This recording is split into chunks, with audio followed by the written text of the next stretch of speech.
Hey guys, this is Tim speaking from Skyrocket, the Eloquent Strategy channel. Today we're going to cover a classic strategy framework in stakeholder analysis called the Mendelow Stakeholder Matrix. It is basically a way for an organization to focus on something quite essential, which is identifying and managing stakeholders, a key activity to guarantee high chances of success in any kind of venture.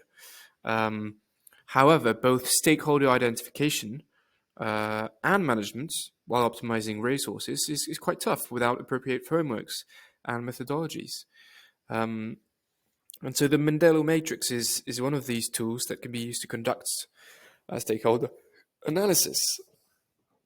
In 1991, Kent University Graduate Management School professor Aubrey L. Mendelow published a chart in one of his papers called the Stakeholder Matrix, which is what you can see here. It is basically a method that can be used to do stakeholder analysis in basically three or four phases, depending on how deep you want to do it. So the first thing you want to do before I get into the theory of the matrix is list all the stakeholders that are close to your project or organization. They can be, your boss, shareholders, government, senior executives, alliance partners, trade associations, your co-workers, suppliers, the press, your team, etc. List of examples can be seen here on the left-hand side of the screen. Phase two is you want to score each stakeholder on two axes, which are power and level of interest. Level of power is the potential to influence an organization's strategy and resource allocation. Simple. And level of interest is the global interest and success of the organization and its projects. So typically your top management will be up there, lots of power, high interest, same as your investors.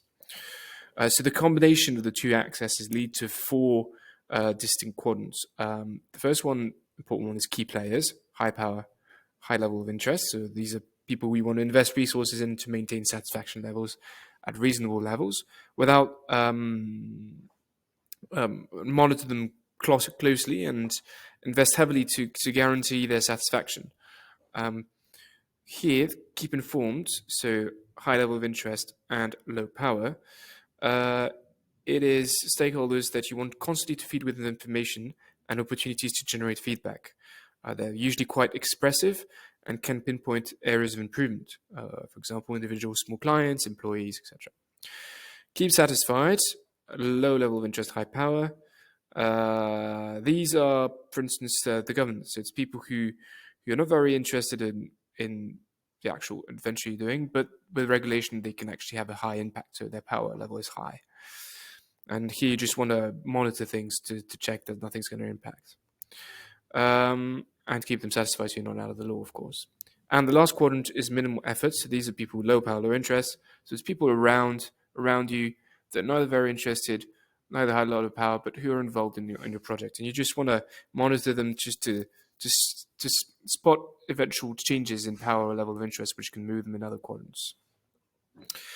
So phase three is you want to categorize these stakeholders as blockers, neutrals, or supporters, which you can see here on the left-hand side, which is my attempt to kind of make this a quantitative approach to the Mendelows Matrix.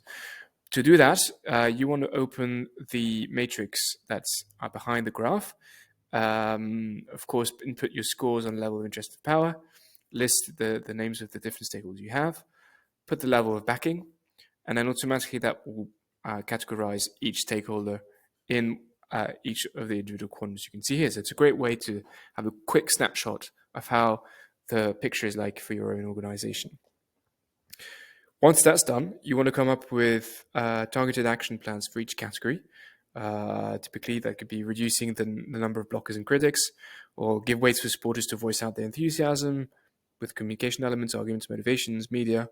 Or three, increase the number of stakeholders moving from neutral to supporters. You may want to focus on that. Other ways could be to put projects for each of these different quadrants.